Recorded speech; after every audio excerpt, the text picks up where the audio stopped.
जय जय रघुवीर समर्थ गणेश शारदाश्चैव सद्गुरु सज्जनस्तथा आराध्य दैवतं गुह्यं सर्वमे रघुनंदन कृपाकटाक्षाची किरणे मोहसमुद्राचे आटणे घडे जयेत्या श्रीकृष्णे वंदू तया ते श्रीराम जयांचे करिता स्मरण होय सकल विद्यांचे अधिकरण ते वंदूया श्रीचरण श्री गुरूंचे शुका सारिखे पूर्ण वैराग्य जाचे वसिष्ठा परी ज्ञान योगेश्वराचे कवी वाल्मिका सारिखा मान्य ऐसा नमस्कार माझा सद्गुरु रामदासा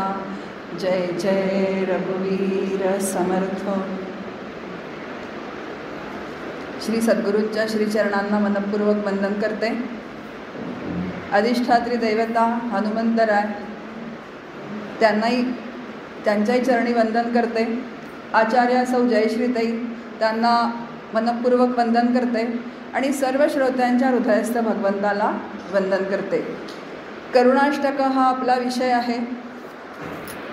ज्या टाकळीच्या तपोभूमीमध्ये समर्थांनी तपश्चर्या केली, पुरश्चरण केली, त्याच टाकळीमध्ये आपलंही सत्र सुरू आहेत मनाच्या श्लोकांचं आणि करुणाष्टकांचं. आणि समर्थांच्या कृपेनेच आपल्याला त्यांच्याप्रमाणे साधना म्हणजे मनाला घडवण्याची त्यांनीच आपल्याला शक्ती द्यावी आणि बळ द्यावं ही त्यांच्या चरणी प्रार्थना करते. आणि समर्थांची जी स्थिती आहे, जी अंतरस्थिती या करुणाष्टकांमध्ये आपल्याला बघायला मिळते, ती अंतरस्थिती आपल्या सर्वांची निर्माण व्हावी. अगदी वक्त्यासकट मी इथे बसलेली आहे की व्याकुळता निर्माण व्हावी, अंतःकरणामध्ये आर्तता निर्माण व्हावी की आता फक्त मला रामराया तुझं दर्शन हवं आहे, बास. खूप उच्च स्थिती आहे या अंतःकरणाची.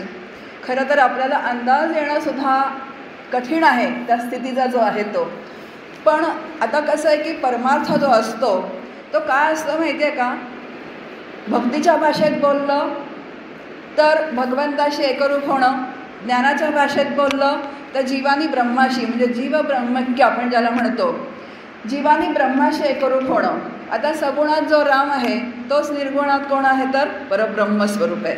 फक्त भाषा बदलते पण सत्य एकच तत्व आहे. जो राम आहे तोच ब्रह्मरूप राम आहे. आणि त्या ब्रह्मरूप रामाशी एकरूप होण्यासाठी हा सगळा प्रपंच असतो. हा सगळा प्रपंच आपण मांडलेला असतो परमार्थाचा. आणि हा परमार्थाचा प्रपंच कुठपर्यंत मांडावा लागतो तर जोपर्यंत मला रामाचं दर्शन होत नाही तोपर्यंत हा परमार्थाचा प्रपंच मला करावा लागतो, मांडावा लागतो, तो समजून घ्यावा लागतो, तो करावा लागतो. तसं अंतःकरण आपल्याला आपलं घडवावं लागतं. आणि समर्थांचं अंतःकरण काल आपण विचार केला होता की समर्थांचं अंतःकरण तसं पूर्णपणे घडलेलं आहे. आणि तो शेवटचा जो क्षण आहे, कारण तो समर्थ म्हणतात बघा, समर्थांनी संपूर्ण तपश्चर्या, ग्रंथांचे अभ्यास टाकळीमध्ये राहून नाशिकमध्ये जाऊन ग्रंथालय, तो नाशिकमध्ये ग्रंथालय जे मोठं आहे तिथे विद्वानांशी चर्चा समर्थ करत होते. ग्रंथांचे अभ्यास समर्थांनी केलेले आहेत. हाताने काही ग्रंथ पण समर्थांनी त्याचं लिखाण केलेलं आहे. म्हणजे समर्थांनी संपूर्ण अभ्याससुद्धा केलेला आहे. आता हा सगळा करण्याची समर्थांना आवश्यकता होती का? पण तरी परत आज काही नवीन चेहरे आहेत त्यांच्यासाठी थोडी पुनरावृत्ती करते की आपल्याला आदर्श जे असतात ते संत असतात. आणि संत सगळ्या साधकाच्या ज्या स्टेप्स आहेत, ज्या पायऱ्या आहेत, त्या सगळ्या पायऱ्या आता आपल्याला खूप मोठा काळ असतो साधक दशेमधला आणि आपण खूप हळूहळू गतीने पुढे जात असतो. पण त्या सगळ्या पायऱ्या संत जे असतात फार लवकर लवकर पार करतात. पण त्या पायऱ्या आपल्यासमोर आदर्श म्हणून नक्की ठेवतात. आणि म्हणून मी काल म्हटलं होतं की संत आहेत ते चालते बोलते भूतलावरचे कोण आहेत तर प्रत्यक्ष भगवंत आहे. पण साधक दशा जी आहे ती साधक दशा आपल्यासमोर ते आदर्श म्हणून ठेवतात की तुम्हीसुद्धा अशी साधना करा. आणि तो साधनेचा एक टप्पा जो आहे तो समर्थांनी आपल्यासमोर या करुणाष्टकांमध्ये आपल्याला सांगितलेला आहे. पण आता जर आपण करुणाष्टक आत्ता म्हटली, इथे समर्थ जेव्हा म्हणतात की अचपळ मन माझे नावरे आवरिता, तुझं विणं शिण होतो धावरे धावाता. आता शिण होतो असं जेव्हा म्हणतात समर्थ, तर रामराया व्यतिरिक्त हे जे सगळं आहे बघा, आता दोन माया जर आपण म्हटल्या की एक विसंवादी माया आणि एक संवादी माया. आता विसंवादी माया म्हणजे प्रपंचातली माया समर्थ सगळे सोडून आलेले आहेत, आणि संवादी माया जी आहे जी भगवंताकडे आपल्याला नेते. आता संवादी माया म्हणजे काय, तर जो आपण परमार्थाच्या दृष्टीने म्हणजे भगवंताच्या प्राप्तीच्या दृष्टीने जो संपूर्ण आपण अभ्यास करत असतो, जे शब्दज्ञान प्राप्त करून घेत असतो, जे श्रवण करत असतो, हे सगळं काय आहे तर हे भगवंताची आपल्याला अनुभूती यावी म्हणूनच आपलं सगळं श्रवण चाललेलं आहे. पण नुसतंच जर श्रवण करत राहिलं, बघा भगिनींनी गृहिणींनी नुसताच जर काय करत राहिलं तर स्वयंपाकच करत राहिलो तर खाणारं पण पाहिजे की नाही कोणीतरी. नुसताच जर स्वयंपाक करत राहिलो आणि नुसताच स्वयंपाक करून करायचं काय त्याचं पुढे, केला मी सगळा स्वयंपाक सिद्ध झाला माझा, पण पुढे काय, कोणीतरी खाणारं पाहिजे, खाल्ल्यानंतर तृप्त होणारं पाहिजे, किंवा मी तो स्वयंपाक खाल्ला पाहिजे, नंतर मला ती तृप्ती आली पाहिजे, त्या तृप्तीची ढेकर आली पाहिजे.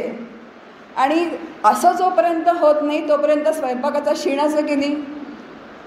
काय वेद रोज रोज उठून स्वयंपाक करायचा आणि कोणी खाणारच नाही आहे, मला तरी किती खाऊन खाऊन मी खाणार, आणि त्याच्यामध्ये नुसता काय तर नुसता क्षीण आहे. आणि जोपर्यंत ती तृप्तीची ढेकर येत नाही, तृप्तीच्या ढेकरीचं स्वरूप आपल्यासमोर आहे शांती, तृप्ती, समाधान, निर्भयता, आनंद, हे परमार्थातले परवलीचे शब्द आहेत. आणि जोपर्यंत शांती, तृप्ती, समाधान, निर्भयता, आनंद आपल्याला प्राप्त होत नाही तोपर्यंत साधकांनी असं सतत श्रवण मनन आणि श्रवण मननाचं निधिध्यासन करत राहायचं आहे. जेव्हा निधिध्यासन होतं म्हणजे प्रत्यक्ष संतांचे विचार माझ्या आचरणामध्ये यायला लागतात, तेव्हा हळूहळू आपण त्या दिशेने पाऊल टाकायला लागतो. आणि एक दिवस भगवंताच्या कृपेने आणि श्रीगुरूंच्या कृपेने ती स्थिती येऊन जाते. तोपर्यंत सगळा काय आहे तर क्षीणच आहे. म्हणून समर्थ इथे म्हणतात तुझं विणं क्षीण होतो धावरे धावा आता. आता सगळं परिपूर्ण झालेलं आहे. बघा, एक मंदाताई नेहमी दृष्टांत देतात की आपण रोज काय लावतो तर कुकर लावतो वरण भाताचा. आता किती शिट्ट्या व्हाव्या लागतात, 3 ते 4 शिट्ट्या व्हाव्या लागतात. नंतर आपण गॅस काय करतो तर बारीक करतो, आणि बारीक केल्यानंतर एक 5-10 मिनिटांनी गॅस आपण बंद करतो, पण लगेच आपण कुकर उघडतो का, त्याला काय व्हावं लागतं, वाफ दबावी लागते. आणि ती पूर्ण वाफ दबून झाकण पडल्यानंतरच काय होतं तर तो भात पूर्णपणे शिजतो. अगदी ती डोळ्यासमोर तो दृष्टांत आणि साधक दशा जी आपल्याला सांगण्याचा मी प्रयत्न करते की समर्थ कुठल्या साधकाच्या त्या दशेमध्ये किंवा स्थितीमध्ये आहेत की आता साधकाचं सगळं शब्दज्ञान परिपूर्ण झालेलं आहे. नंतर तो काय करतोय तर साधना त्याची परिपूर्ण एका टप्प्यावरती गेलेली आहे, पण कुठेतरी एक छोटासा काय झालेला आहे तर आपल्याला आपल्या अंतःकरणामध्ये खूप मोठे दोष आहेत. पण समर्थांसारख्या संतांना जरी थोडंसं चित्त जर त्याच्यापाशी बाजूला गेलं म्हणजे भगवंतापासून अनुसंधानापासून जर थोडं जरी दूर गेलं तरी त्यांना तो खूप मोठा प्रमाद वाटतो. कारण अखंड अनुसंधान कोणाशी आहे तर त्या रामरायाशी आहे, भगवंताशी आहे. आणि म्हणून समर्थ म्हणतात की आता हे सगळं झालेलं आहे, पण जे झाकण पडण्याचं काम आहे ते व्हायलाच पाहिजे. मध्ये काय आहे, वाफ दबल्यानंतर झाकण पडावं लागतं, आणि तो मधला जो काळ आहे साधकाचा तो खूप मोठा कठीण काळ असतो. आणि तो कठीण काळ इथे समर्थ आपल्याला वर्णन करतायत. कारण कुठेतरी अंदाज येण्यासाठी दृष्टांत लागतो. दृष्टांत दिल्याशिवाय आपल्याला त्या स्थितीचा अंदाज येत नाही. म्हणून रोजचा जो आपला स्वयंपाकघरातला दृष्टांत आहे की भात शिजला आहे, पण शिजला तरीसुद्धा झाकण पडावं लागतं, त्याशिवाय तो परिपूर्ण पक्वता त्याला येत नाही. अगदी त्याचप्रमाणे शब्दज्ञान झालेलं आहे, साधना पण तो साधक करतो आहे, पण तरीसुद्धा कुठेतरी भगवंताची कृपा अजून व्हायची आहे. म्हणजे स्वस्वरूपाशी एकरूप त्या भगवंतानी करवून घ्यायचं आहे, कारण त्याशिवाय निरपेक्ष आनंदाची प्राप्ती नाही. आणि भगवंतसुद्धा काय बघत असतो तर परीक्षा बघत असतो त्या भक्ताची सुद्धा. तो परीक्षा बघितल्याशिवाय उगाच स्वतःच्या स्वरूपाशी एकरूप करून घेत नाही. म्हणून आपलं काम काय आहे बघा, आपण आपल्यापाशी यायचं. आपलं काम काय आहे तर साधना करणं आपलं काम आहे. आणि साधनासुद्धा कशी करायची आहे, जमेल तशी, वेळ मिळेल तशी. असं केलं तर मग कितीतरी जन्म आपल्याला असंच जीवदशेमध्ये काढावे लागतील. मग जे विचार आपण इथे ऐकतो आहोत त्या विचाराच्या नोट्स काढून त्याप्रमाणे, आता आपण सगळेजण साधक आहोत, त्याशिवाय आपण इथे या स्थळी असे आपण येत नाही श्रवणाला. मग ज्या अर्थी आपण साधक आहोत तर मग साधकाने जे विचार श्रवण केलेले आहेत त्याचं घरी जाऊन मनन करायचं आहे. मनन केल्यानंतर मला तशी माझ्या जीवनाची नवीन घडी बसवून घ्यायची आहे. बघा, आपल्याला सगळ्यांना माहिती आहे आपण सगळे पारमार्थिक आहोत, आपण सगळे भगवंताचे करणारे आहोत. पण तरीसुद्धा अंतःकरणाची ही स्थिती अशी निर्माण व्हायला जे करायला पाहिजे ते अजून आपण केलेलं नाही आहे. आणि म्हणून आपल्या अंतःकरणाची अशी स्थिती झालेली नाही आहे, जी समर्थन आपल्याला करुणाष्टकांमध्ये आपल्याला त्या स्थितीचं ते वर्णन करतात. मग अशी स्थिती का होत नाही बघा, सगळ्यांना असं वाटतं की भगवंताची प्राप्ती व्हावी, पण ही अंतःकरणामध्ये तळमळ का निर्माण होत नाही. कारण तळमळीशिवाय, अंतःकरण व्याकुळ झाल्याशिवाय, ते आर्त झाल्याशिवाय, बघा लहान मूल असतं, खेळण्यांशी खेळत असतं, आई स्वयंपाक करत असते, त्या लहान मुलासमोर एक एक नवीन नवीन खेळणं टाकत राहते. पण एक वेळ अशी येते की ते मूल त्या खेळण्यांशी खेळण्याचं काय होतं, कंटाळून जातं आणि आता म्हणतं मला खेळणी नको, आता मला तूच हवी आहेस. पण तरी आईचे हात कणकेनी काय असतात तर आई पोळ्या करत असते, आईचे हात जे असतात कामात असतात. मग ती आई एक 5-10 मिनिटाचा काळ घालवते त्याच्यामध्ये की हात धुवून त्याला घेईपर्यंत, पण तोपर्यंत ते किती आकांत करतं. आणि मग आईलाच करुणा येते की बराच वेळ झाला बरं का मी याला जवळ घेतलं नाही आहे, हात तरी धुते पटकन, बरं ओल्या हाताने घेता येत नाही, आई हात पुसते, पुसल्यानंतर त्याच्याजवळ जाते आणि त्याला घेते. आणि तो जो क्षण त्या मुलाचा आहे तृप्ततेचा, जो आनंद त्याचा, तो क्षण जो आहे ना हा वाटपाण्याचा आहे, हा वाटपाण्याचा आहे. आता सगळं झालेलं अंतःकरणामध्ये सगळी तयारी अंतःकरणाची, पण तरी मी व्याकुळ झाल्याशिवाय भगवंत मला जवळ घेत नाही. माझ्या अंतःकरणात तळमळ निर्माण झाल्याशिवाय भगवंत मला काय घेत नाही तर जवळ घेत नाही. तो पण तुमची परीक्षा बघतो. बघा, सद्गुरूंना भगवंताला आपलं अंतःकरण कळत असतं, कारण ते कोण आहेत, सर्वज्ञ आहेत, ईश्वर रूपाने ते सर्वज्ञ आहेत. ते प्रत्येक साधकाचं अंतःकरण काय असतात तर जाणत असतात. मग त्या अंतःकरणामध्ये त्यांना माहिती आहे की अंतःकरण हे ब्रह्मस्वरूपासाठी किंवा एकरूप होण्यासाठी तयार आहे, पण त्याच्याकडून काही यावं लागतं की नाही. नाही तर तू तयार झाला आहेस आता ब्रह्मस्वरूपाचं किंवा ब्रह्मदर्शन देण्यासाठी, आता माझ्यासमोर बस, मी ब्रह्मदर्शन देतो, असं होत नाही. तिथे व्याकुळता जी आहे शेवटच्या क्षणाची, ती व्याकुळता, आर्तता त्या अंतःकरणामध्ये निर्माणच व्हावी लागते. आणि अशी व्याकुळता, आर्तता निर्माण आपल्या साधकांच्या अंतःकरणात निर्माण व्हावी म्हणून समर्थांनी ही साधक दशा आपल्यासमोर या करुणाष्टकांमधून मांडून ठेवलेली आहे. असा जर विचार केला आपण तर आपल्याला हे फार सोपं होऊन जातं. कारण समर्थ जेव्हा म्हणतात की भजनरहित रामा सर्वही जन्म गेला, आता अशी समर्थांची स्थिती होती का? नव्हती. कारण अखंड अनुसंधान आहे त्या भगवंताचं.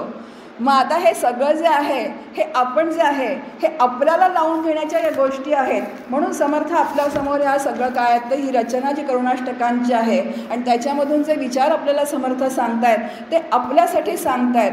आणि समर्थ म्हणतात भजनरहित रामा सर्वही जन्म गेला.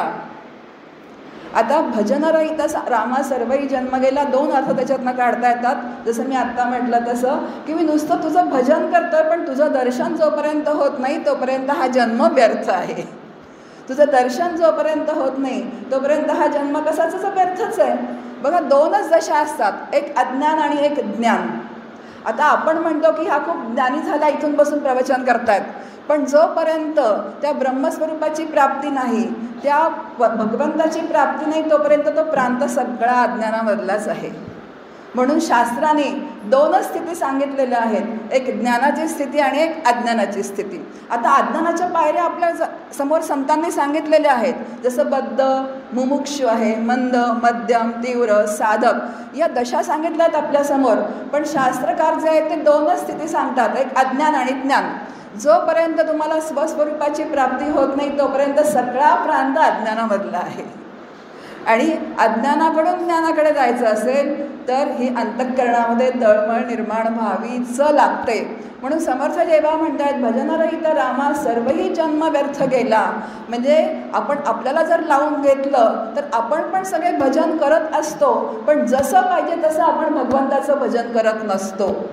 कारण आपलं भजन जे आहे ते कसं सुरू असतं, आवडीचं, सवडीचं आणि निवडीचं असे 3 प्रकार सांगितलं आहे. आता जसं आहे की सवडीचा परमार्थ असतो, जर वेळ मिळाली तर. आज रविवार आहे त्यामुळे घरात मुलं आहेत, काहीतरी कार्यक्रम आहेत आणि म्हणून घरातून बाहेर पडणं होत नाही, याला काय म्हणतात, सवडीचा परमार्थ. आता निवडीचा परमार्थ पण असतो. कसं असतं की सकामतेचा सुद्धा परमार्थ होतो आपल्यामध्ये, की काहीतरी भगवंताकडून हवं म्हणून काहीतरी आपण भगवंताची प्रार्थना करत असतो. पण जेव्हा आवडीचा, निवडीचा, सवडीचा आणि गोडीचा एक राहिलं माझं, आणि जेव्हा तो परमार्थ गोडीचा होईल आणि अंतःकरणापासून जेव्हा मला भगवंताची आवड निर्माण होईल आणि जेव्हा आवड निर्माण होईल तेव्हाच तिथे अंतःकरणाला गोडी निर्माण होईल. आणि असा जेव्हा गोडीचा परमार्थ होईल तेव्हा आपण प्रपंचातली सगळी कामं हातातली सोडून इथे येऊ. कसं असतं की त्या भगवंताची गोडी ज्या अंतःकरणाला लागायला लागते, ज्याला म्हणतात चटक लागावी लागते. बघा लहान मुलांना खरं म्हणजे चॉकलेट माहिती नसतं, पण चटक कोण लावतो, आपणच लावतो त्याला चटक, आणि नंतर ते चॉकलेटशिवाय राहतच नाही, अगदी हात पाय आदळून आपटून म्हणतं की मला चॉकलेट हवं आहे. अगदी त्याचप्रमाणे दृष्टांत येतो. अगदी त्याचप्रमाणे जेव्हा आपल्या अंतःकरणाला या भगवंताची गोडी निर्माण होईल आणि तो भगवंत कसा आहे तर अवीट आहे, तो कधीही न विटणारा आहे आणि आपले प्रपंचातले विषय जे आहेत ते सगळे विटणारे आहेत. आणि सातत्याने आपलं भजन जे सुरू असतं ते प्रपंचाचं भजन सुरू असतं. व्यक्ती, वस्तू, घटना आणि परिस्थिती या 4चं आपलं सतत चिंतन सुरू असतं. एक तर व्यक्तींचं चिंतन सुरू असतं, ही अशी, तो तसा, ती तशी, हा अमुक, तो तसा, त्याने असं करावं का, ह्याने असं करावं का, तिने असं वागावं का. बघा आता माझ्या कंट्रोलमध्ये काही असतात का या गोष्टी सगळ्या, तिने कसं वागावं, पण त्याचं चिंतन कोण करतो, आपण करतो. तिने असं करावं का, त्याने तसं करावं का, म्हणजे त्यांचं चिंतन आपण करतो. त्या व्यक्ती छान आनंदामध्ये त्यांचा प्रपंच करत असतात. एखादी व्यक्ती मला काहीतरी बोलून जाते, टोचून बोलून जाते आणि ती आनंदामध्ये असते आणि माझं चित्त मात्र त्या सगळ्या गोष्टी धरून ठेवतं आणि त्याच्या चिंतनामध्ये मला सगळा दिवस निघून जातो. आणि मग श्रीराम जय राम जय जय रामचं काय जमलं तर आणि नंतर माझे पती घरात येईपर्यंत ऑफिसमधून ते चिंतन सुरू असतं. तर यांना आलं की सांगेनच मी की ती मला कशी बोलली. किती ध्यास हा प्रपंचाचा लागलेला असतो. म्हणजे अखंड जे भजन आहे ते व्यक्तीचं असतं, एक तर वस्तूचं असतं. आता वस्तूचं म्हटल्यानंतर सगळ्या वस्तू त्याच्यामध्ये जगतामधल्या आल्या. माझं घर इतकं छान मला व्यवस्थित भगवंताच्या कृपेने मिळालेलं असतं, पण मी दुसऱ्याचं फार्म हाऊस बघितलं, बंगला बघितला की ते चित्त माझं पकडून ठेवतं आणि त्याचं चिंतन सुरू असतं. बघा परमार्थ खूप अवघड नाही आहे. या दैनंदिन जीवनामध्ये घडणाऱ्या आपल्या सगळ्यांच्या गोष्टी आहेत, पण एवढा परमार्थ करून सुद्धा मला भगवंताची प्राप्ती का होत नाही, असा जर आपण अंतर्मुख होऊन विचार केला. बघा भगवंताची प्राप्ती म्हणजे मी आपल्यासमोर जे शब्द आत्ता मांडले परमार्थामध्ये ते परवलीचे शब्द आहेत. शांती, तृप्ती, समाधान, निर्भयता आणि आनंद हे जे शब्द आहेत. जिथे शांती आहे तिथे भगवंत आहे. अशांतस्य कुतः सुखम भगवद्गीता सांगते आपल्याला. आता शांती, अशांत अंतःकरण आहे आणि मी भगवंताची भक्त आहे. मी क्रोधी आहे आणि मी भगवंताची भक्त आहे.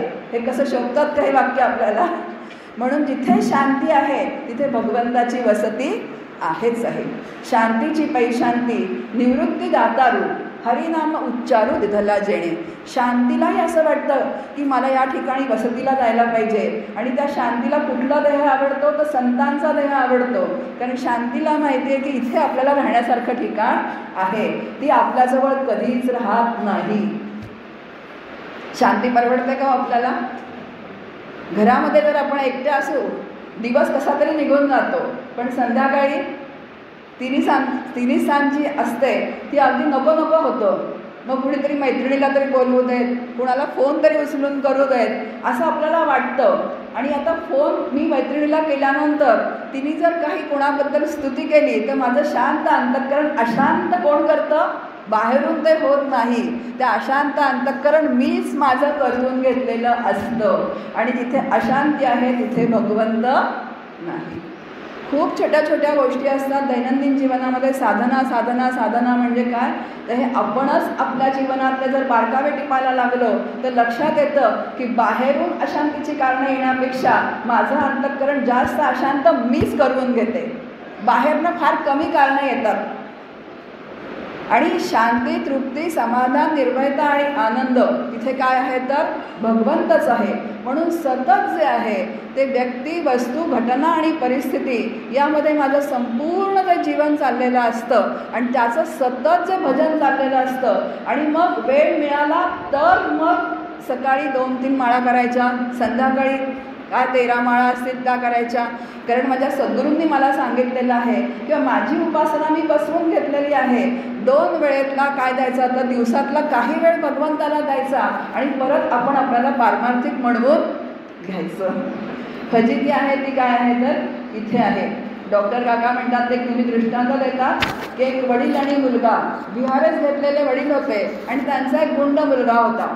आता विहारेच घेतले की त्यांना पेन्शन यायचं महिन्याला. पेन्शन काय 5,000 पेन्शन येत असे त्यांना. आणि मग पेन्शन आलं की तो मुलगा संपूर्ण पेन्शन त्या वडिलांचं काढून घ्यायचा आणि एक 500 रुपये वडिलांना वापरायला द्यायचा. बघा, पेन्शन कुणाचं? पैसे कुणाचं आहे? वडिलांचे. आणि सगळं पेन्शन हा घ्यायचा, फक्त 500 रुपये त्यांना खर्चाला द्यायचा. दृष्टांत संपला. अगदी त्याचप्रमाणे संपूर्ण वेळ भगवंताचा. तो भगवंताने मला हा वापरायला दिलेला आहे, नरदेहात मला जन्माला घातलेला आहे आणि संपूर्ण वेळ मी वापरते कशासाठी? तर प्रपंचासाठी. आणि आपण मग तो गुंड मुलगा झालो की नाही त्याच्यासारखा. आणि मग त्याच्यातलाच काही वेळ मी देवासाठी देते आणि मी म्हणजे देवाचं मी करते, भजन करते. आणि परत मला लोकांनी काय म्हणावं? या फार देवाचं करतात. आता काय देवाचं मी करणार? देवच माझं जे आहे ते काही करत असतो, तोच करतो. तो सर्वज्ञ आहे, सर्वसाक्षी, ज्याने ही सृष्टी निर्माण केली, ज्याने ही अनंत कोटी ब्रह्मांड निर्माण केली, ज्याने मला निर्माण केलं, ज्याने माझा हा प्रपंच निर्माण केला, तोच सगळं सांभाळतोय. पण सगळं हे वाणीच्या पातळीवर चालतं. प्रत्यक्ष आपल्या अंतःकरणात ते विचार उतरत नाहीत. कारण माणूस मुळातच काय घेऊन आलेला आहे? तर मी आणि माझं हे भजनच घेऊन जन्माला आलं आहे. मी आणि माझं, मी आणि माझा प्रपंच, मी आणि माझी कमवलेली संपत्ती, मी आणि माझी कमवलेली सत्ता, संपत्ती, यश, कीर्ती, प्रतिष्ठा. हा जो अहम अहम अहमचं जे सातत्याने भजन चालतं की मी करता आहे, मी आहे म्हणून प्रपंच चाललेला आहे, मी नसेन तर कसं होईल आणि परत पुढे वरती मी गेल्यावर कसं होईल, ही सगळी काय असते अंतःकरणाला. आता आमचे काका असं म्हणतात की गेल्यावर कसं होईल अशी जो काळजी करतो तो परत काय येतो? परत अमावस्येच्या रात्री येतो. मग आता आपल्याला असं जर द्यायचं नसेल तर हे जे संतांचे विचार आहेत ते अंतःकरणात धारण करून ठेवावेत आणि तो वेळोवेळी वापरावेत. खूप महत्त्वाचं आहे की ते वापरणं आवश्यक आहे. कारण श्रवण खूप होतं, पण जर आपण वापरले गेले नाहीत ते विचार तर मग ते काय होतं? ते की आपल्याला उपयोगालाच येत नाही. म्हणून एक छान अजून डॉक्टर काका म्हणतात की आपण सगळे कर्णाचे अवतार आहोत. खूप श्रवण करतो, पण जेव्हा वापरायची वेळ येते तेव्हा मात्र आपल्याला आठवत नाही. आणि मग एखादा प्रसंग झाला की मग आठवतो. पण ठीक आहे, प्रसंग झाल्यानंतर आठवलं आणि हळूहळू जर आपण असा सराव करत राहिलो तर प्रसंग व्हायच्या आधीसुद्धा ते आपल्याला तो विचार आठवून जाईल. मग आता हे सतत जे अहम अहम, मी करता मी करता मी करता, म्हणून संतांनी आपल्याला सांगितलं की तू तुला करता म्हणूच नकोस, तू तुझं भजन करूच नको. ज्या रामाचं भजन आहे ना त्या रामाचंच भजन कर, कारण तोच सर्वज्ञ आहे, तोच हे सगळं विश्व चालवतो आहे. आणि विश्वातला प्रपंचसुद्धा कोण चालवतो आहे? तर रामच चालवतो आहे. म्हणून समर्थांची ओवी आपल्यासमोर, मी करता ऐसे म्हणसी तेणे तू दुःखी होसी, राम करता म्हणता पावसी, यश कीर्ती प्रताप. मग आता करता कोणाला म्हणायचं आहे? तर प्रपंचामध्ये काम कोण करणार आहे? तर मीच करणार आहे. माझ्या प्रपंचामध्ये मला जी भूमिका आलेली आहे, आईची असेल, पित्याची असेल, ती भूमिका निभवण्याचं काम कोणी करायचं आहे? मीच करायचं आहे. मुलाबाळांना प्रेम देण्याचं काम कोणी करायचं आहे तर मीच करायचं आहे, नाहीतर त्यांचा कोरडेपणाने नाही, अत्यंत प्रेमाने सगळा प्रपंच सांभाळायचा आहे. पण कर्तृत्व मात्र स्वतःकडे घ्यायचं नाही. कर्तृत्व कुणावर सोपवायचं तर रामाकडे सोपवून द्यायचं. बघा, सुख आलं तरी रामकृष्ण हरी आणि दुःख आलं तरी रामकृष्ण हरी. आता सुखाने माझ्या मुलाला मी वाढवलं, शिकवलं, लग्न करून दिलं, त्याचा छान एक प्रपंच थाटला आणि जसं आता मगाशी आपण ऐकलं की तो डोळे वटारून बघतो आपल्याकडे, तसंच आहे की नंतर त्यांनी डोळे वटारले की आपल्याला वाटतं की मी एवढं ह्याच्यासाठी केलं, काय काय केलं, हाडाची काढं केली, रक्ताचं पाणी केलं, मर मेले, ट्युशनला पोचव, ह्याला पोचव, ह्या वेगवेगळ्या हल्ली काय असतात तर नवीन गोष्टी असतात, त्याला प्लेग्राऊंडला सोड, एवढं कष्ट केले, लग्न लावून दिलं आणि परत एका रात्रीत तो तिचा झाला. आता जो माझा होता 24 वर्ष त्याला मी म्हणत होते, तो एका रात्रीत तिचा झाला. मग आता निम्म आयुष्य त्याला वाढवण्यात गेलं, पुढचं आयुष्य मुलाचं भजन करण्यात गेलं आणि सुनेचं भजन करण्यात गेलं. ती सून इतकी चित्तामध्ये बसलेली असते की सज्जनगडावर आल्यानंतर सतत सुनेला फोन चालू असतात. शेवटी योगेश बुवांना सांगावं लागलं की गडावरती आल्यानंतर काय करा तर सगळ्यांनी फोन स्विच ऑफ करून ठेवा आणि ते ऑफिसमध्ये जमा करा, तरच तुमचं श्रवण होणं इथे शक्य आहे. कारण काय आहे की गडावरती गेल्यानंतर प्रवचनं ऐकायची, श्रवण करायचं आणि रेंज आतमध्ये येत नाही म्हणून अगदी शेवटी टोकावर जायचं आणि तिथनं फोन करायचा. पण तो सुनेला फोन करायचा, घरी विचारायचं काय चाललं आहे आणि परत म्हणायचं मुलाच्या माझे हाल होतात. ती असं करत नाही. ही वाक्य ऐकलेली आहेत आम्ही गडावरती. मग आता काय तर उपयोग आहे सगळ्या भजनाचं सांगा तुम्ही. म्हणून इथं समर्थ म्हणतात की हे जे भजन आहे प्रपंचाचं व्हायच्याऐवजी समर्थ म्हणतात भजनरहित रामा सर्वही जन्म गेला, स्वजन जनधनाचा व्यर्थ म्या स्वार्थ केला. बघा पुढचं चरणच आहे आपल्यासमोर की स्वजन, जन आणि धन सातत्याने यांच्यामध्ये काय आहे तर अंतःकरण वृत्ती माझी गुंतून राहिली आणि सतत मी काय आहे तर त्यांच्या चिंतनामध्ये राहिले.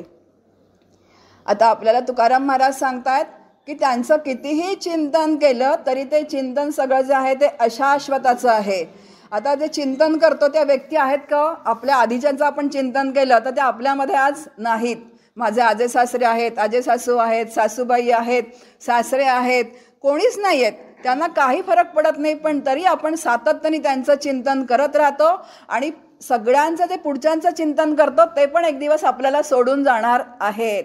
ज्याची तुझं गुंती ते मोकली ती अंती. ज्यांच्यामध्ये तुझं अंतःकरण गुंतलेलं आहे ते तुला सोडून गेल्याशिवाय राहणार नाहीत. मग आता जो शाश्वत परमात्मा आहे त्याचं चिंतन कर.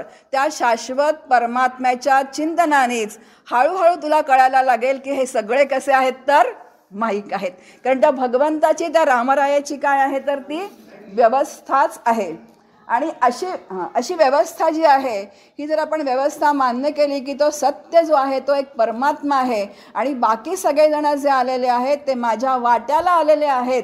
कर्मयोगे सकळ मिळाली, एके स्थळी जन्म आली, ती तुवा आपुली मानली, कैसिरे पडत मूर्खा. बघा समर्थ म्हणतात की कर्मयोगाने तुला प्रेम देण्यासाठी किंवा तुझ्यावरती सूड उगवण्यासाठी तुझ्या पोटी म्हणून ती जन्माला आलेली आहेत. अनेक जन्म तुझे अनेक पती झाले, अनेक पत्नी झाल्या, अनेक मुलं झाली, पण हा जन्म तू सत्य मानलेला असल्यामुळे तू ह्याच जन्मातले सगळे सत्य समजतोयस आणि त्यांच्यामध्ये तुझी अंतःकरण वृत्ती गुंतलेली आहे. अगदी स्वच्छ आणि स्पष्ट ओवी आपल्यासमोर समर्थ सांगतात की कर्मयोगाने आलेली आहेत ती. माझे मागे किती पती होऊन गेले, किती पत्नी होऊन गेल्या, किती मुलं होऊन गेली मला काहीही माहिती नाही. पुढचा नरदेह मिळणार आहे की नाही हे सुद्धा मला माहिती नाही.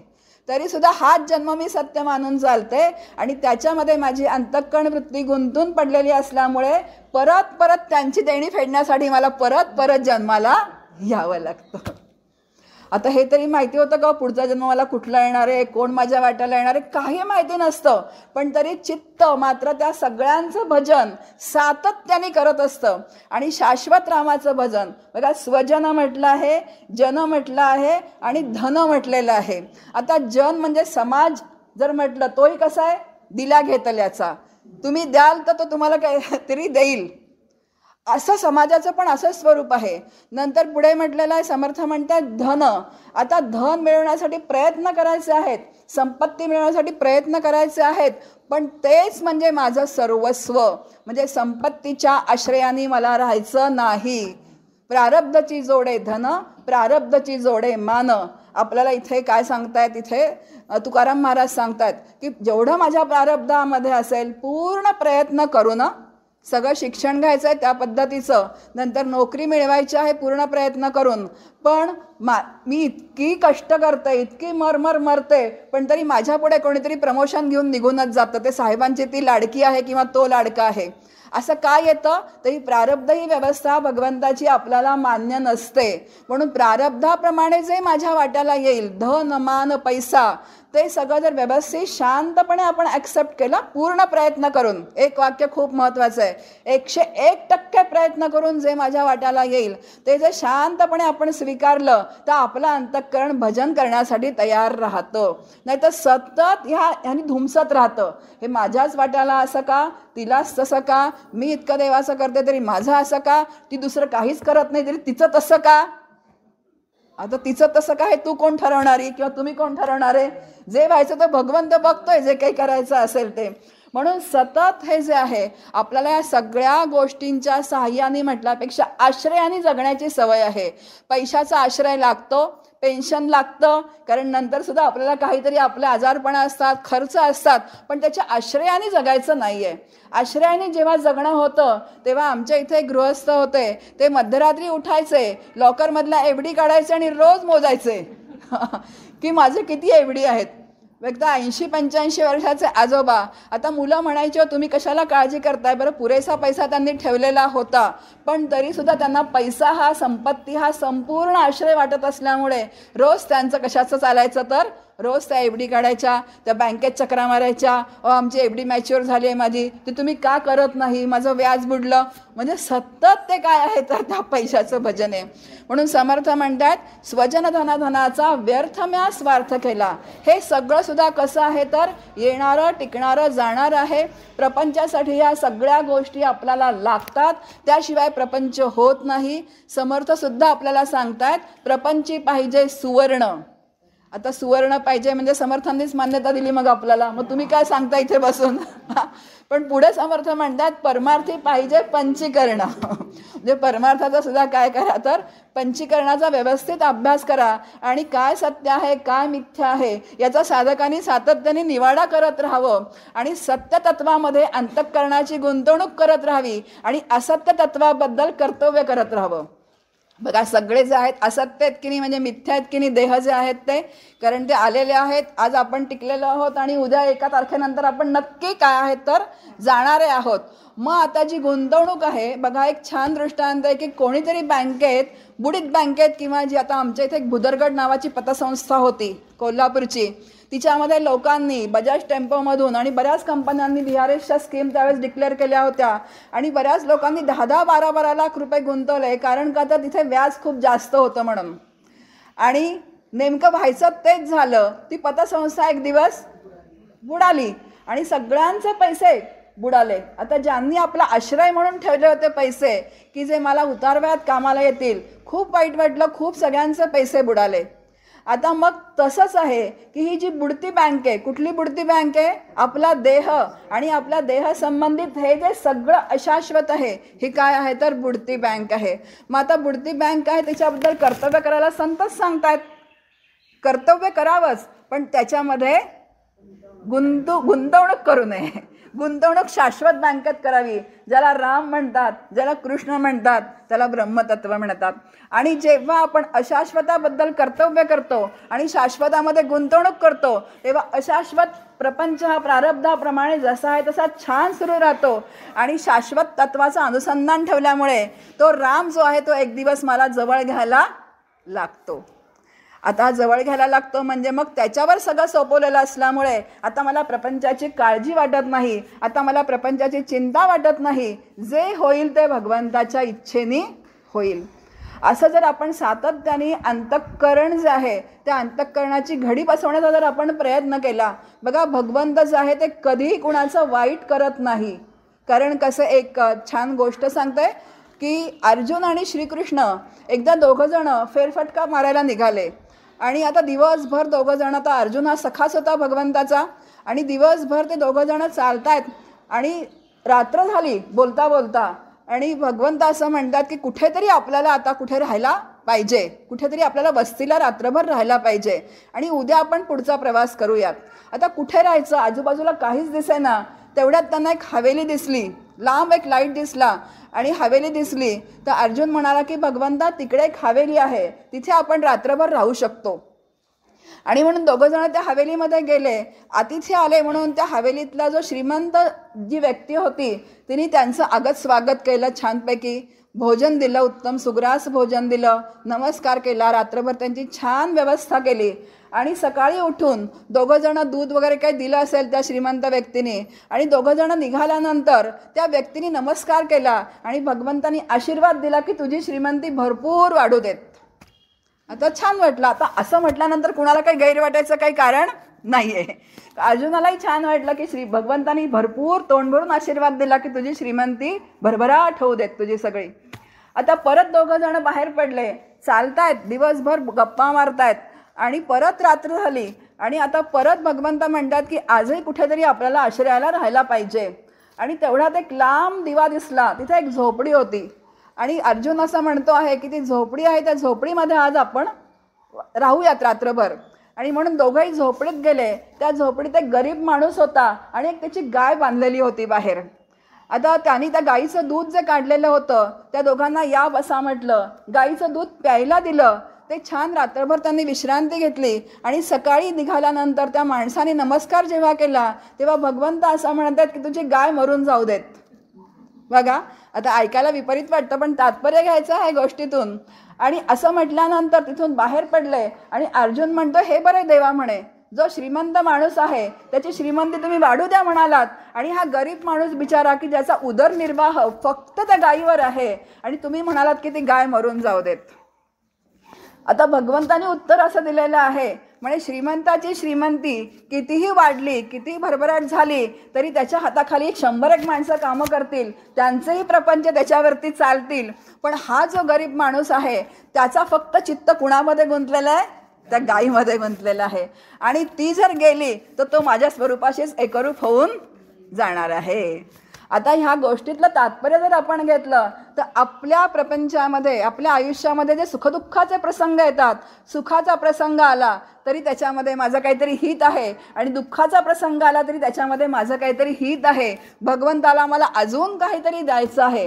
कारण एकच ध्येय आहे परमार्थाचं की भगवंताशी एकरूप होणं. जसं नाथांच्या घरी खूप श्रीमंती होती, रोज पुरणपोळी होती, आणि तुकोबांच्या घरी 18 विश्व दारिद्र्य होतं. पण स्थिती मात्र दोघांची काय आहे तर अगदी एक आहे. रोज पुरणपोळी होती, रोज ते अनेक जे येत होते त्यांच्या घरी त्यांनाही पुरणपोळी पक्वान्नाचा स्वयंपाक ते जेवायला घालत होते. आणि तुकोबांच्या घरी तर 18 विश्व दारिद्र्य, त्यांच्या घरातल्याही मंडळींना एकही दाणा खायला मिळत नव्हता. बघा, विरुद्ध परिस्थिती असून सुद्धा दोघांची स्थिती मात्र काय, म्हणजे ध्येय काय आहे तर भगवंताशी एकरूपता. मग आता आपण या गोष्टी ऐकतो, पण मग माझ्या प्रपंचात सुद्धा ज्या काही घटना घडतील ते काय आहे तर त्याच्यामध्ये भगवंताच, मला काहीतरी द्यायचं आहे भगवंताला आणि माझं हित त्याच्यामध्ये आहे, असा जर आपण सातत्याने विचार केला तर कधी तक्रार राहणार नाही. आणि गोंदवलेकर महाराज म्हणतात की जो तक्रार करतो तो भक्तच नाही आहे. सातत्याने तक्रारी आहे, मला हे पाहिजे, मला ते पाहिजे. आता तक्रार कधी होते, जेव्हा भगवंतावर विश्वास नसतो, श्रद्धा नसते, शरणागती नसते, तो माझं हित जाणतोय, हे अंतःकरणात विचार पक्के झालेले नसतात, तेव्हा आपल्या सातत्याने तक्रारी असतात. म्हणून तक्रार करतो तो भक्तच नाही असं सरळ सरळ गोंदवलेकर महाराजांनी सांगून ठेवलेलं आहे. म्हणून सुख समाधान जे मी आत्ता सांगितलं, शांती, तृप्ती, निर्भयता, समाधान, आनंद, हे जे सगळे आहेत हे व्यक्ती, वस्तू, घटना, परिस्थिती या कशावर सुद्धा अवलंबून नाही आहेत. गोंदवलेकर महाराज म्हणतात की प्रत्येकाचा एक गोतावळा ठरलेला असतो. पैसा आला की त्याच्याबरोबर तळमळ येते, लोभ येतो, असमाधान येतं, पैसे कमवताना कष्ट, खर्च करताना कष्ट. बघा, काही जण असं असतात की कमवतात आणि जर पत्नीने म्हटलं की खरेदी करायला जाऊयात, त्यांना माहिती असतं की बायका मार्केटमध्ये गेल्या की किती खरेदी करतात. आमच्या इथे एक जण होते, अतिशय कंजूस होते. ते म्हणायचे की हे तूच खरेदी कर, मला बघायला पण नको, तू खर्चही सांगू नकोस मला. कारण तो त्रास व्हायचा त्यांना की मी पैसा कमवतो आहे आणि इतकी खर्च करते. म्हणजे पैसा कमवताना कष्ट आहे, खर्च करताना पण काय आहे तर कष्ट आहेत. साठवून ठेवली संपत्ती तरी कष्ट आहेत, कारण सातत्याने लक्ष ठेवावं लागतं त्याच्याकडे. ते कधी मॅच्युअर्ड होतं आहे, कधी काय होतं आहे, ते कधी कुठे गुंतवायचं आहे, कुठे नीट गुंतवणूक करायची आहे. म्हणजे कष्ट कष्ट आणि कष्ट आहे. आणि गोंदवलेकर महाराज म्हणतात, जसं सुखसमाधान हे पैशावर अवलंबून नाही, प्रत्येकाचा गोतावळा ठरलेला असतो आणि त्याच्यामागे हा सगळा गोतावळा हा येतो. त्याचप्रमाणे भगवंताची स्वारी निघाली की दया क्षमा शांती त्याच्या मागे येते. मग आता काय हवं आहे आपल्याला हे आपण ठरवायचं आणि भगवंताच्या अनुसंधानामध्ये सातत्याने काय आहे तर अंतःकरणाला ठेवण्याचा प्रयत्न करायचा. म्हणून समर्थ म्हणतात, भजनरहित रामा सर्वही जन्म गेला, स्वजन जनधनाचा व्यर्थम्या स्वार्थ केला, रघुपतिमती माझी आपुलीशी करावी, सकळ तेजुनी भावे कास तुझी धरावी. हे रघुराया, आता माझ्या बुद्धीमध्ये जो लेश शिल्लक राहिलेला आहे, आता सत्वगुणाची बुद्धी, आता रजतमाची बुद्धी सोडून सत्वगुणाची बुद्धी साधकाची झाली तरी ती सत्वातीत व्हावी लागते. आणि जेव्हा सत्वातीत होते तो भगवंत कसा आहे तर त्रिगुणातीत आहे. आणि असं जेव्हा होतं मग जो लेश शिल्लक राहिला आहे ती रामरायालाच प्रार्थना करावी लागते. आणि रामरायाला जर त्याला वाटलं की हे भांडं अतिशय शुद्ध झालेलं आहे तरच तो आपल्या स्वस्वरूपाशी त्याला एकरूप करून घेतो. म्हणजे माझी सत्वगुणाची बुद्धी कर आणि सकळ तेजुनी भावे कास तुझी धरावी. हे सगळ्यांचा त्याग माझ्या अंतःकरणातनं होऊ देत. कारण हा त्याग जो आहे हा वैराग्य ज्याला म्हणतात. जर आपण वैराग्य म्हणतो, वैराग्ययुक्त अंतःकरण लागतं, त्याला आसक्ती असं निरासक्त अनासक्त अंतःकरण लागतं. आता सगळी आसक्ती घेऊन, सगळं प्रपंचाचं प्रेम घेऊन आपण त्या भगवंताशी एकरूप होऊ शकत नाही. आणि म्हणूनच हा सगळा काय आहे तर अभ्यास आहे. म्हणून जे सातत्याने आपल्याला सांगितलं जातं की अनासक्त करा, अनासक्त वृत्ती धारण करा, ती अनासक्त वृत्ती धारण करण्यासाठी हा एवढा अभ्यास करावा लागतो. कारण ती अनासक्ती जी आहे ती अशी एकदम काही येत नाही. कारण अनंत जन्माचे संस्कार त्या चित्तावरती आहेत आणि त्या चित्तावरचे संस्कार हळूहळू हळूहळू विचारांनी काढावे लागतात. आणि त्या विचारांनी जेव्हा आपलं अंतःकरण अतिशय स्वच्छ होतं, बघा त्याला अनासक्त वृत्ती म्हणतात. आणि आपण तर सगळ्यांमध्ये कसं असतो तर आसक्त असतो. म्हणजे किती छोट्या छोट्या गोष्टी आहेत. बघा परमार्थ खूप सोपा आहे, पण असं असतं की मला विचारलं नाही, माझ्या कानावर ही गोष्ट घातली नाही. आपण म्हणतो ना दैनंदिन जीवनामध्ये मला कसं माहिती नव्हतं हे झालं घरामध्ये. म्हणजे काय झालं, आपण त्याच्यामध्ये आसक्त झालो. आता श्रीराम जयराम जय जयराम सुरू आहे वाणीने, पण अंतःकरणामध्ये मात्र हा सगळा काय आहे तर अजून गोंधळ आपल्या सुरूच आहे. आपल्या सगळ्यांना निर्लेप तवा माहिती आहे. निर्लेप तव्यावरती अनेक गोष्टी होतात. घावन होतं, पोळी होतं, थालीपीठ होतं, सगळ्या गोष्टी होतात. पण तवा मात्र कसा राहतो तर अतिशय निर्लेप राहतो, त्याला काहीही चिकटत नाही. अगदी त्या निर्लेप तव्याप्रमाणे आपलं अंतःकरण नामानुसंधानामध्ये निर्लेप करत राहावं आणि विचारांची साधना करत राहावी. काही जरी प्रपंचातल्या गोष्टी आल्या तरी त्याच्यामध्ये बैल मुझे मारसारखं त्याच्यामध्ये घुसू नये. आणि जोपर्यंत काही मोठा प्रसंग आपल्या वाट्याला येत नाही, पण जो खरा साधक आहे तो अंतःकरणातलं नामानुसंधान कधीही सोडत नाही. आणि त्या नामाच्या तालावरती प्रपंचातली सर्कस तो अतिशय लीलया करतो. आता नामाच्या तालावरती प्रपंचाची सर्कस जमली ना की सगळं जमलं. आपण सगळ्यांनी सर्कस बघितलेली आहे. ती सर्कस जेव्हा त्या कसरती करायला ज्या मुली येतात तेव्हा ते तालवाद्य वाजायला लागतात, त्याशिवाय ते नाचू शकत नाहीत. त्या ज्या कवायती आहेत त्या करू शकत नाहीत. मग त्या कवायती करतात आणि नंतर कोणीतरी जोकर येतो, तो कुणाला तरी मारतो, असं काहीतरी सुरू असतं सगळं. पण त्याला अखंड जो मागे आहे तो काय असतो तर त्या वाद्यांचा ताल असतो. अगदी त्याप्रमाणे आपल्या अंतःकरणामध्ये त्या नामाचा जो ताल आहे तो अखंड सुरू ठेवावा आणि मग प्रपंचाची सर्कस त्याच्यावरती करावी. म्हणजे पोटातलं पाणी हालवून न देताही जर मला प्रपंचाची सर्कस करता आली तर मला अलिप्तपण ते जमून जातं. आपण उपासनेमध्ये पण म्हणतो बघा, अलिप्तपण माझं दे रे राम. आता अलिप्तपण माझं दे रे राम असं जेव्हा म्हणतो ते अलिप्तपण म्हणजे काय, कसलं अलिप्तपण पाहिजे तुम्हाला? तर माझं अंतःकरण या सगळ्या माईक प्रपंचातून अलिप्त झाल्याशिवाय जो परमात्मा जो अलिप्त आहे, जो निर्लेप आहे, त्याच्याजवळ ते जाणारच नाही. ह्याही सगळ्या गोष्टी मी अंतःकरणात ठेवीन आणि परमात्म्याचाही मला अनुभूती पाहिजे, तर असं कधीच होणार नाही. आणि त्यालाच वैराग्य असं म्हटलं आहे. आणि वैराग्य जर आपल्या अंतःकरणात निर्माण व्हायचं असेल तर त्याला उत्तम विवेक करावा लागतो. म्हणून विवेकयुक्त अंतःकरण आपल्याला समर्थांचा खूप भर आहे की विवेकयुक्त अंतःकरण जे आहे ते विवेकयुक्त अंतःकरण पाहिजे. पुढे समर्थ म्हणतात, विषयजनित सुखे सौख्य होणार नाही, तुझं बिन रघुनाथा बोखटे सर्व काही, रविकुळ टिळकारे हित माझे करावे, दुरित दुरी हरावे सस्वरूपी भरावे. बघा, विषयजनित सुखे सौख्य होणार नाही. आता इथे समर्थांनी 2 शब्द वापरलेले आहेत, सुखे आणि सौख्य.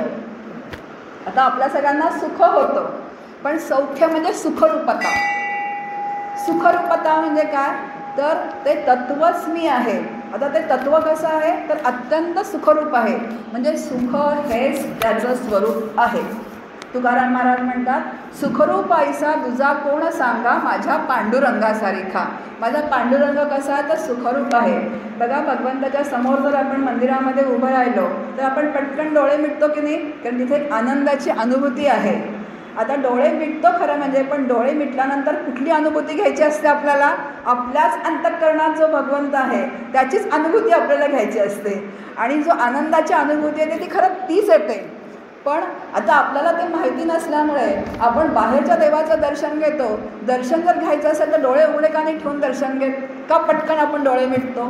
कारण ते सुख आपल्या आतच आहे. फक्त बाहेरच्या भगवंताचं आलंबन आहे आणि त्या आलंबनाच्या निमित्ताने माझ्या अंतःकरणातलं सुख प्रगट होतं. ते सुखरूप तत्व आहे. म्हणून आपल्याला समर्थ इथे सांगतात, विषयजनित सुखे सौख्य होणार नाही, तुझं बिना रघुनाथा बोखटे सर्व काही. तूच एक आनंद रूप आहेस आणि तुझ्याशिवाय जे आहे ते सगळं कसं आहे? कारण विषय हे जगतामध्ये असतात, ते जगतसुद्धा मिथ्या आहे. जगतामधले विषय हे आगमापायी असतात, ते येतात, टिकतात आणि जातात. आज जो विषय मला सुख देतो तो मला उद्या देईलच असं सांगता येत नाही. म्हणून विषय पण कसे आहेत? तर ते आगमापायी आहेत, ते मिथ्या आहेत. त्यामुळे कितीही जरी मी विषय भोगले तरीसुद्धा मला सुख होणं कधीही शक्य नाही. एकच तू सुखरूप जो आहेस तो परमात्मा आहे. म्हणून रविकुळ टिळकारे हित माझे करावे. त्यामुळे तूच माझं हित कर. आता मी खूप माझ्या अंतःकरण वृत्तीला आवरण्याचा प्रयत्न करतोय, पण आता जी अंतःकरण वृत्ती तुझ्यापासून किंचित जी दूर आहे ती तूच तुझ्याशी एकरूप करवून घे. म्हणून दुरित दुरी हरावे सस्वरूपी भरावे. असं समर्थ म्हणतात की आता काय आहे की ही जी पापं आहेत, दुरित दुरी हरावे म्हणजे माझी पापं नष्ट कर. आता इथे खूप मोठी पापं आहेत का? किंवा पापांचे कळप आहेत का? डोंगर आहेत का? असं अजिबात नाही आहे. आत्मस्वरूपापासून किंचित जरी दूर गेलं तरी ते पाप आहे असं त्यांच्या अंतःकरणात ते जाणवतं आहे. बघा, आपल्याला जाणवतं का असं? आपण ठरवतो की आता नाम घ्यायचं आहे, सकाळपासून नामाचा सप्ताह असतो. सांगितलेलं असतं की वहीमध्ये नाम लिहा. त्याचा उद्देशच असा असतो की मुखाने नाम घ्यायचं, ते लिहिताना काय करायचं तर वहीमध्ये लिहिलं जावं आणि परत त्याची पुनरावृत्ती व्हावी. पण काहीतरी मध्ये कुठेतरी प्रपंचातला विषय येतो, वही बाजूला निघून जाते, नाम अंतःकरणातलं निघून जातं, तरी आपल्याला वाटत नाही की काहीतरी पाप झालं आहे. आपण परत प्रपंचातला विषय सगळा बोलतो, जो काय अनुकूल प्रतिकूल असेल तो, आणि परत वही जवळ घेतो आणि परत लिहायला सुरुवात करतो. कारण आपल्याला काही गैर करतो हे आपण वाटतच नाही. आणि मग दोन्ही सुरू असतं. दोन्ही ट्रॅकवर असं जर सुरू राहिलं तर कधी भगवंतापर्यंत आपण जाणं शक्य नाही. एक रेष कधीतरी कमी व्हावी लागते आणि एक पुढे जावी लागते. अगदी त्याप्रमाणे इथे समर्थ जेव्हा म्हणतात की जी माझी पापं आहेत, बघा इथे नामदेव महाराज म्हणतात, जन्मोजन्मी आम्ही बहुपुण्य केले, आम्ही बहुपुण्य जन्माजन्मांमध्ये केले, तेव्हा आमच्या अंतःकरणाला ही विठ्ठलाची आवड लागलेली आहे. म्हणजे अंतःकरण आमचं जन्मोजन्मी ते काय आहे तर स्वच्छ होत राहिलं, ती मलिनता. आता आपण असं म्हणून येते संतांनी म्हणण्याचा भाग आहे, पण आता या जन्मामध्ये आपल्याला अंतःकरण शुद्धीची व्यवस्था भगवंतानी करून ठेवलेली आहे. ती व्यवस्था माझ्यासाठी आहे आणि माझ्यासाठी ती मी वापरायची आहे आणि ती वापरल्यानंतर अंतःकरण नावाचा घटक स्वच्छ करत राहायचा आहे. म्हणजे समर्थ जेव्हा असं म्हणतात की माझी पापं नाहीशी कर, तेव्हा समर्थांना असं वाटतं की किंचितसा जेव्हा माझ्या प्रपंचाचा विचार माझ्या मनामध्ये येतो तेव्हा तेच काय आहे तर पाप आहे. जे आत्मस्वरूपापासून किंचितसुद्धा जे दूर जाणं आहे ते पाप आहे. आणि भगवंत कसं आहे तर पाप पुण्यातीत आहे. सविद्वान पाप पुण्य विधूयच. तो विद्वान किंवा तो जीवनमुक्त कसा असतो, पाप पुण्याच्या पलीकडे असतो. आणि असं पाप पुण्याच्या पलीकडे जायचं असेल तर तो सुखरूप तत्त्व जे आहे ते मला अनुभवाला येऊ देत, असं समर्थ इथे आपल्याला म्हणतात. पुढचे तनुमनुधनु माझे राघवा रूप तुझे, तुझे बिन मज वाटे सर्व संसार ओझे, प्रचलित न करावी सर्वथा बुद्धी माझी, अचळ भजन लीला लागली आस तुझी. इथे संपूर्ण शरणागती समर्थ आपल्याला व्यक्त करतायत. कारण शरणागतीशिवाय परमार्थ जो आहे तो हा सिद्धच होत नाही आहे. ते म्हणतात तूच सगळीकडे काय आहेस तर ओतप्रोत भरलेलं आहे. माझं तन मन धन हे सगळं काय आहे तर तुझंच आहे. बघा समर्थ म्हणतात माझे सर्व जाहो तुझे सर्व राहो. जे माझं सगळं आहे ते तुझं आहे. आता असं जर भगवंताला आपण म्हटलं तर आपलं जाणार आहे का सगळं? फक्त त्याच्यावरची आसक्ती जाणार आहे. आसक्ती जाणार आहे. म्हणून तुझं विना माझं वाटे सर्व संसार ओझे. हे सगळं जे आहे हे रामा वाचून हे सगळं ओझं माझं माझं माझं म्हणून जे माझ्या डोक्यावर चढलेलं आहे ते काय करतं, ते सगळं काढून टाक. कारण ते मुळातच मिथ्या आहे. त्या मिथ्याचं ओझं घेऊन मी तुझ्यापर्यंत येणं शक्य नाही आहे. म्हणून तुझं बिना माझं वाटे सर्व संसार ओझे, प्रचलित न करावी सर्वता बुद्धी माझी, अचळ भजन लिहा लागली आस तुझी. म्हणून इथं आपल्याला गोंदवलेकर महाराज खूप छान सांगतात की प्रपंचाचा सहवास असावा पण त्याचा वास आतमध्ये अजिबात नसावा. म्हणून सहवास असू देत काही बिघडत नाही, पण तो सतत चित्तामध्ये धरून ठेवू नका. म्हणून तू माझी बुद्धी जी आहे ती तुझ्यापासून काय करू नको तर चलित करू नकोस अजिबात. तुझ्याशी बुद्धी जी आहे ती स्थिर ठेव. आणि अचळ भजन लीला लागली आस तुझी. आता मला मात्र तुझ्या भजनाची म्हणजे तुझ्या स्वरूप दर्शनाची जी आस लागलेली आहे ती अंतःकरणाला खूप आस लागलेली आहे. कारण त्याच्याशिवाय परिपूर्ण समाधान मला प्राप्त होणार नाही. आज इथेच थांबते. पुढचे जे आहेत करुणाष्टकांचे श्लोक ते आपण पुढच्या प्रवचनात त्याचा विचार करूया. जय जय रघुवीर समर्थ.